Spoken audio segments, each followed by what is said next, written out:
Imagine this.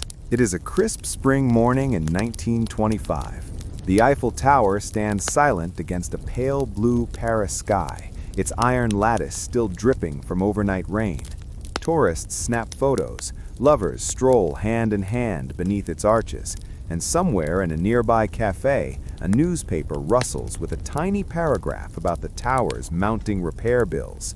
Most people skim right past it, but one man, dapper in a tailored gray suit, a livid scar tracing his left cheek like a dueling wound, reads it twice, folds the paper neatly, and smiles the slow, predatory smile of a man who has just seen his fortune written in scrap metal. That man was Victor Lustig, and before the year was out, he would sell that very tower, not once, but twice, pocketing a king's ransom while the French government never even knew it was for sale. Hello everyone, and a very warm welcome to this channel. Whether you're a true crime lover, a history buff, or just someone who enjoys jaw-dropping stories of audacity, you are in the right place. Today, we're diving into one of the most astonishing real-life cons in history, the unbelievable tale of the man who sold the Eiffel Tower twice. Grab your coffee, get comfortable, and let's step back into the glittering, lawless world of the Roaring Twenties. Victor Lustig was born on January 4, 1890, in the small Bohemian town of Hostin, then part of the Austro-Hungarian Empire. The second of three children, he grew up in a modest four-room house on Tirsovi Street. His father, Ludwig, was a tobacco salesman and one-time mayor whose temper was as short as his wallet. Young Victor learned early that the world rewarded the clever and punished the honest. By age 8, he had already been expelled from school for telling a teacher exactly where she could place her ruler. Teachers called him morally retarded. Victor kept the report as a souvenir. At 13, he boxed bare knuckle in back alleys despite crippling migraines. At 14, he ran away for a week, sleeping in haylofts and stealing apples. Sent to boarding school in Dresden, he mastered English, French, Italian, and Hungarian before dropping out at 17. He drifted to Vienna, where he discovered that a quick tongue and quicker fingers could turn a deck of cards into a paycheck. By his late teens, he was crisscrossing Europe running small-time grifts, forged documents, borrowed money under false titles, and rigged poker games on night trains. A jealous boyfriend in Paris gave him the scar that became his trademark. Lustig wore it like a medal of honor and told women it came from a duel over a countess. When the Great War ended and the ocean liners reopened, Victor was ready. He sailed first class between New York and Le Havre as a musical producer, scouting phantom Broadway shows. He spoke 5 languages fluently, dressed like a diplomat, and never carried a gun. Why risk lead, he liked to say, when a smile opens more doors? In 1919, he married Roberta Noray, a pretty Kansas girl, and quietly raised a daughter while keeping a long-term mistress, Billie Mae Scheibel, the sharp-tongued queen of a $1 million prostitution ring in Chicago. To the world, he was Count Victor Lustig. To police in 40 American cities, he was simply the Scarred. The Roaring Twenties were tailor-made for him. Prohibition turned every city block into a speakeasy laboratory where money flowed faster than bathtub gin. Lustig perfected his masterpiece, the Romanian money box. It was a mahogany contraption the size of a small trunk with brass dials and hidden levers. You slipped in a genuine $100 bill, waited 6 hours, and out came 2 perfect copies, or so he claimed. In reality, the duplicate was real, planted earlier. Then he sold the box itself for thousands. Picture this scene on the SS Majestic in 1923. In the walnut-paneled smoking lounge, Victor leans across a green baize table toward Clarence T. Holloway, a wealthy Detroit auto parts manufacturer. "Mr. Holloway," he murmurs, eyes sincere.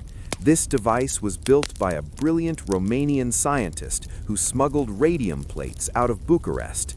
Watch. He demonstrates. Holloway buys the box for $22,000 and spends the rest of the voyage dreaming of printing his own fortune. By the time the ship docks, Victor is already on the next liner, counting his profit, while Holloway stares at a useless wooden box back home.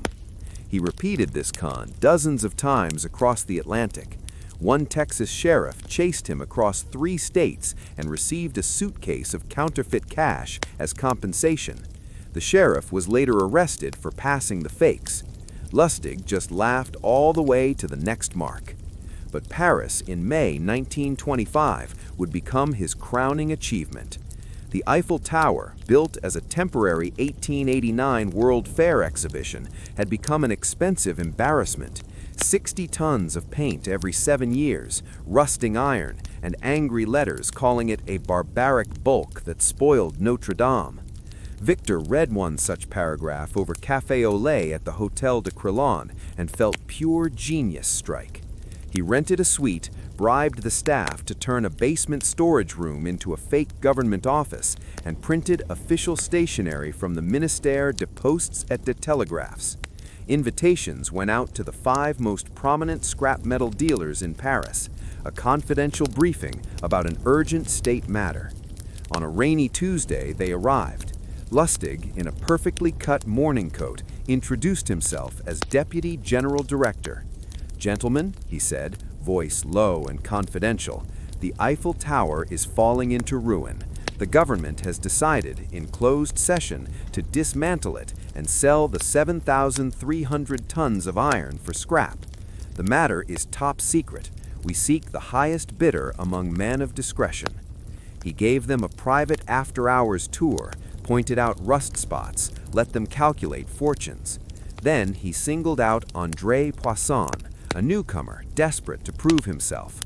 Over cognac that evening, Lustig confessed with a sigh, "As a lowly civil servant, I earn a pittance. A small facilitation fee of 70,000 francs in cash, plus a larger commission, would ensure the contract goes to the right man." Poisson wrote a check certified for 1.2 million francs, roughly 4 million euros today, and handed over the bribe. Lustig shook his hand warmly, promised paperwork, and vanished to Vienna the next morning. Poisson waited weeks. No paperwork came. He made discreet inquiries and realized he had been played. The shame burned hotter than the money lost. A man who bribes officials for a national monument does not run to the police. He stayed silent. Lustig, reading Paris newspapers in Vienna, saw nothing. No arrests, no headlines. The mark had kept quiet. Lustig's smile returned. If it worked once, he told his accomplice, Dapper Dan Collins, why not twice? 6 weeks later, he was back in Paris with the same forged stationery and a new list of dealers. This time, a wary veteran smelled the rat and alerted the Sûreté. Headlines screamed, "Eiffel Tower for sale, again." Lustig fled to Chicago, his legend already sealed in ink. He had sold the Eiffel Tower twice and walked away richer and freer than any man had a right to be. Back in America, the Jazz Age roared on. Lustig needed fresh capital. Through underworld contacts, he arranged a meeting with Al Capone in the back room of Cicero's Hawthorne Inn. Cigar smoke hung thick. Capone sat flanked by bodyguards. "Mr. Capone," Lustig said smoothly, "I have a proposition that requires $50,000. In 60 days, I will return double, or your money back, no questions asked." Capone counted out the cash. Lustig locked it in a bank box, waited 2 months, then returned the original $50,000 with regret. "The deal fell through. I failed you." Capone, stunned by such honesty in a world of thieves, peeled off $5,000 as a tip. "You're an honest man, Count." Lustig pocketed the gift and left, having turned America's most dangerous gangster into an unwitting investor in his own legend. The Romanian money box remained his steady income, but in 1930 he scaled up. Partnering with Nebraska pharmacist William Watts and chemist Tom Shaw, he created supernotes, $100 bills so perfect the Secret Service feared they could collapse confidence in the dollar itself. For 5 years, Lustig money flooded speakeasies, gambling dens, and crooked banks from New York to New Orleans. Lustig lived like a king. Savile Row suits, a trunk of disguises that could turn him into a rabbi or a bellhop in minutes, and enough cash to keep his family comfortable while Billy May enjoyed penthouses and diamonds. It all ended with a woman scorned.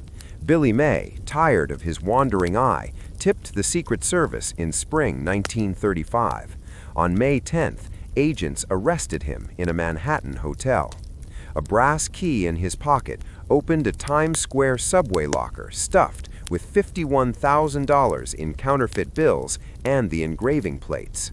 The day before trial, he faked illness in the infamous Tombs prison, fashioned a rope from bedsheets, sawed through the bars, and slid down the building disguised as a window cleaner.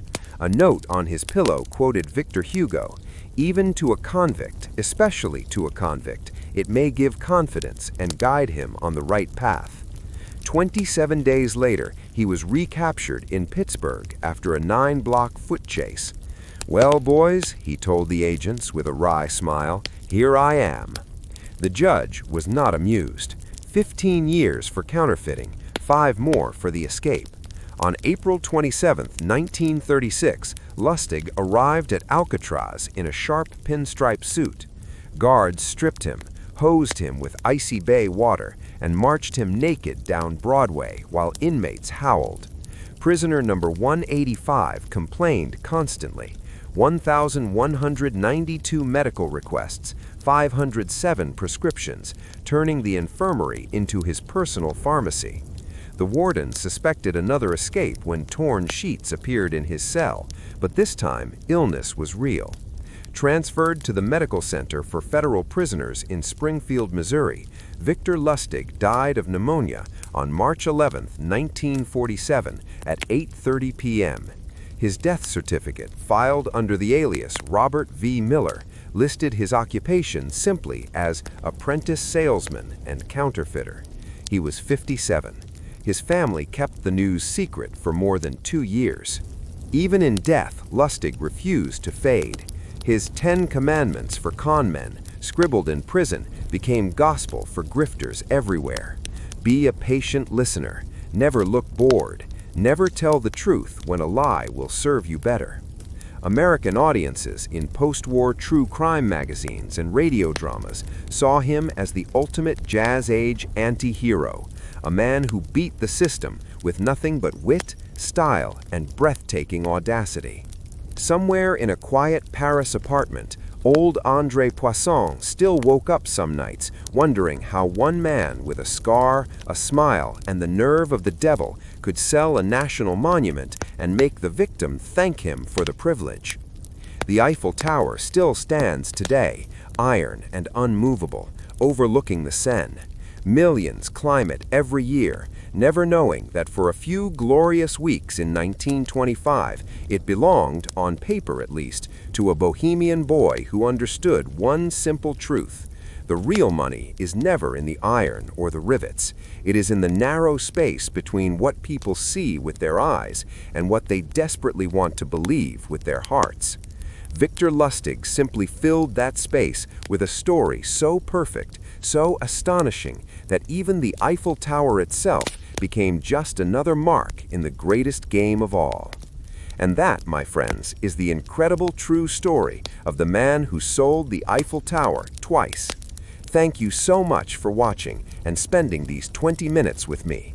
I hope this tale of charm, audacity, and pure nerve left you smiling and shaking your head in disbelief, just the way a great story should. Wherever you are in the world, I wish you all the very best. May your days be filled with wonder, your adventures be safe, and your own dreams be as bold as Victor Lustig's smile. If you enjoyed this, please hit that like button, subscribe for more astonishing true stories, and drop a comment telling me what's the most unbelievable con you've ever heard. Until next time, stay curious, stay safe, and remember, sometimes the greatest cons are the ones we tell ourselves. Take care, everyone. Goodbye.